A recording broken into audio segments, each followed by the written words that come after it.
Christmas data কিভাবে সবাই মিলে আনন্দ করে কাটালাম সেটাই তোমাদের সাথে আজ শেয়ার করব। আমাদের গন্তব্য ছিল সেদিনকে লালকার মাঠ। সেখানে পাপার দুটো বন্ধুর বাড়ি রয়েছে, তো সব বান্ধবীরা ঠিক করেছিলাম সেখানেই সেদিন মিট করব, সবাই মিলে এক জায়গায় হয়ে আনন্দ করব। তো লালকার ঢোকার মুখেই ছিল আমাদের বজরংবলীর মন্দির। তো সেখানে ঢুকে একটু ঠাকুর প্রণাম করে আমরা এগিয়ে গেলাম ওই ইভেন্টের দিকে।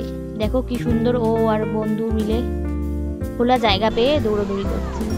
যাই হোক, মন্দিরে গিয়ে টিকা ফিকা লাগিয়ে ঠাকুর নমস্কার করে এগিয়ে গেলাম যেখানে প্রোগ্রাম হচ্ছে সেই দিকে। ঢুকতেই দেখি ভিড় ভিড় আর লোকের লোকারণ্য, মানে এত ভিড় তো আমি কোনোদিন দেখিনি ক্রিসমাস উপলক্ষে যে হয়, যদিও জানতাম না। পরে জানতে পারলাম যে 3 বছর ধরে ইভেন্টটা হচ্ছে। আমি যদিও একটা অন্য জায়গায় যেতাম, আমাদের পৌরসভা থেকে যেখানে ক্রিসমাস সেলিব্রেট করা হয়, বাচ্চাদের গিফট দেওয়া হয়, 3 বছর ধরে সেখানেই যাই। বাট এখানে এসে তো আমার একদম চক্ষু ছানা ভরা, এত ভিড়, এত লোক, এত আনন্দ। আমি তো ভাবতে পারিনি ক্রিসমাসেও এত কিছু হয়। দুর্গাপুজোয় হয় জানতাম, কিন্তু ক্রিসমাসেও এখানে এত আনন্দ হয় প্রথম দেখলাম। যাই হোক, ওখানে গিয়ে প্রথমে খোঁজাখুঁজি শুরু করলাম আমাদের বান্ধবীগণকে। তারপরে একজনের দেখা পেলাম, যদিও পম্পাদির সাথে দেখা হলো। দেখো ফাঁকা জায়গা পেয়ে কি সুন্দর দৌড়দৌড়ি করে যাচ্ছে। একটু এগিয়ে দেখলাম যে ওখানে একটা সেলফি তোলার জায়গার সেট আপ করা হয়েছে, যেখানে সবাই দাঁড়িয়ে সেলফি তুলছে। কি সুন্দর করে সাজানো সব জায়গাগুলো। এই যে চলে এসছে পম্পাদির সাথে দেখা হয়ে গেল। আর পম্পাদি আগে থেকেই সৌমক আর পাপার জন্য গিফট নিয়ে রেখেছিল, কারণ ওখানে আগে বাচ্চাদের জন্য কেক, চকলেট এইসব ডিস্ট্রিবিউট করা হয়েছিল। আমরা তখন গিয়ে পৌঁছইনি, তাই পম্পাদি ওদেরটা রেখেই দিয়েছিল, যার সঙ্গে সঙ্গে ওদের হাতে গিফটগুলো ধরিয়ে দিল। তারপর মাঠের ভেতর ঢুকেই দেখি স্যান্টা দাদু দাঁড়িয়ে আছে। সেখানে সব বাচ্চারা স্যান্টার সাথে ফটো তুলতে ব্যস্ত, তা আমরাও আমাদের বাচ্চাগুলোর ফটো সেশন করে নিলাম স্যান্টার সঙ্গে। পাপা তো ভীষণ এক্সাইটেড হয়ে গেছিল স্যান্টাকে দেখে, বারবার খালি স্যান্টার কাছে যাচ্ছিল ফটো তুলবে বলে, হাত মেলাবে বলে।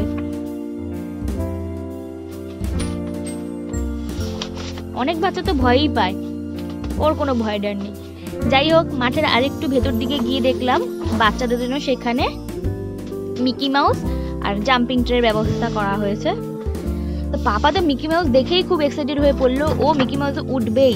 কিন্তু সেখানে ছিল লম্বা লাইন, ওই লম্বা লাইনে দাঁড়ানোর পর যখন নাম্বার আসবে তখনই মিকি মাউসে উঠতে হবে, কিন্তু ওটা ওকে কে বোঝাবে তখন। যাই হোক, ও বারবার মিকি মাউসের দিকে চলে যাচ্ছিল, কিন্তু এত ভিড় দেখে আমরা পাশের জাম্পিং ট্রেটায় চলে গেলাম, ওটা ফাঁকা ছিল। কিন্তু ওঠার পরেই যা দেখলাম, যার জন্য এত বকাও খেলো, ও ভিড়ের মধ্যে হারিয়েও গেছিল মিকি মাউস উঠবে বলে, সেই ওঠার পরেই ওই ভয় পাচ্ছে। এমনকি আমি পাশ থেকে বলছিলাম ওকে, বাবা লাফা উঠে, ও আমাকে একটাই কথাই বললো, মা এটা তো থামছে না। মানে জাম্পিং ট্রে থামবে তারপরে ও লাফাবে। আর দেখো ওইদিকে ঋতিকা, সৌমক সবাই কি সুন্দর লাফাচ্ছিল, কিন্তু ও বসে বসেই দুলে গেল। এরপর ওটা থেকে বেরিয়ে মিকি মাউসে আমাদের লাইন চলে এলো, মিকি মাউসে উঠে গেছিলাম। সেখানেও দেখো সৌমক আর ঋতিকা কি সুন্দর লাফাতে লাফাতে দেখো এনজয় করছে। ও লাফাচ্ছিল, কিন্তু ওপরে ওঠার সাহসটা ও ফাইনালি আর পেল না। সৌমক আর ঋতিকা তত্তরিয়ে উঠে গেল ওপরে, ও নিচেই কিছুক্ষণ লাফালাফি করে আবার নেমে এলো। আর দেবপ্রতিম মানে পম্পাদির ছেলে, ও তো ভয়ে ওঠেইনি মিকি মাউসে।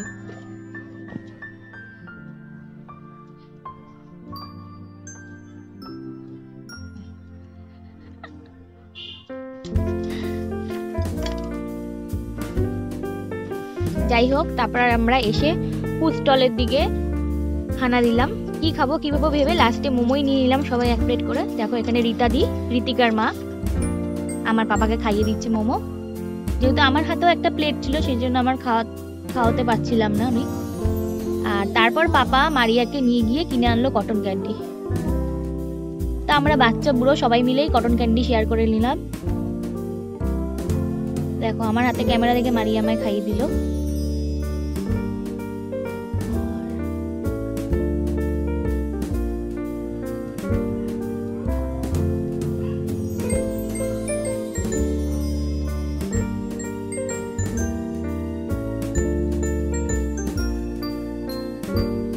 তারপর আমরা আবার স্যান্টা দাদুর দিকে এগিয়ে গেলাম, আর সেখানে শুরু হলো স্যান্টা দাদুর নাচ।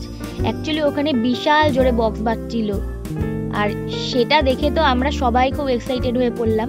আমার পাপা তো আমাকে জোর করে ওইদিকে নিয়ে নিল যে মা চলো গান বাজছে। আর দেখো স্যান্টা কি সুন্দর বাচ্চাদের সঙ্গে মিশে গেছিল, সবার সাথে কত এনজয় করছিল, বাচ্চাগুলোও এনজয় করছিল, সাথে আমরা বড়রাও।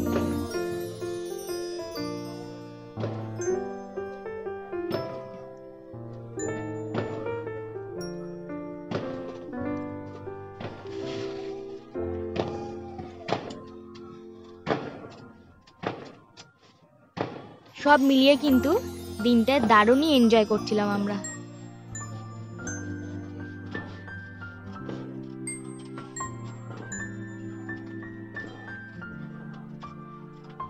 বিয়ের পর আবার সেই বন্ধু বান্ধবীর সাথে বেরোনো, কবে বেরোবো খুব এক্সাইটেড থাকতাম। তখন আমায় অমিত বলতো দাঁড়াও ছেলে স্কুলে ভর্তি হোক, দেখবে তুমি ঠিক বন্ধু বান্ধব পেয়ে যাবে। আজ সেই স্বপ্নটা আমার পূরণ হয়ে গেল। সত্যি সেদিন আমি ওদের সাথে খুব খুব মজা করেছি। বক্সের গানের তালে তালে আমরাও একটু কোমর দুলিয়ে দিয়েছি। তারপর ক্রিসমাস ট্রির সামনে এসে আবার ফটো সেশন করলাম। এরপর আমরা চলে এলাম সুলেখায়। সেখানে বাচ্চাদের গিফট দেওয়া হয় আমাদের পৌরসভা থেকে। তো পাপার জন্য একটা কুপন দেওয়াই হয়েছিল আমাদেরকে, সেই কুপনটা নিয়ে গিফট আনতে চলে গেলাম। সেখানে তখনও প্রোগ্রাম শেষ হয়নি, এদিকে গিফট দেওয়াও শুরু হয়ে গেছিল পাশে। তো দেখো এই জায়গাটাকেও কি সুন্দর করে ওরা ডেকোরেট করেছে। গত বছরও আমি এখানে গেছিলাম, আর সেখানকার সাজানোর একটা ভিডিও তোমাদের আমি শেয়ার করেছিলাম তোমাদের সাথে। এবছরও কিন্তু দারুণভাবে জায়গাটা সাজিয়েছে। ফাইনালি পাপার গিফটটাও আমি কালেক্ট করে নিলাম, আর এই হলো ওর গিফট। গিফটে ছিল একটা কেক, মেরি ক্রিসমাস লেখা একটা টুপি, আর একটা সুন্দর পেন্সিল বক্স। যদিও পেন্সিল বক্সটা ফাঁকা দেয় না, তার মধ্যে দুটো পেন্সিল, একটা ইরেজার আর একটা শার্পনার থাকে। প্রতি বছরই এই বড়দিন উপলক্ষে বাচ্চাদের এই গিফটগুলো আমাদের ওয়ার্ড থেকে দেওয়া হয়। তো সব মিলিয়ে দারুণ কাটলো দিনটা। কেমন লাগলো ভিডিওটা তোমাদের আমাদের জানিও। Good night.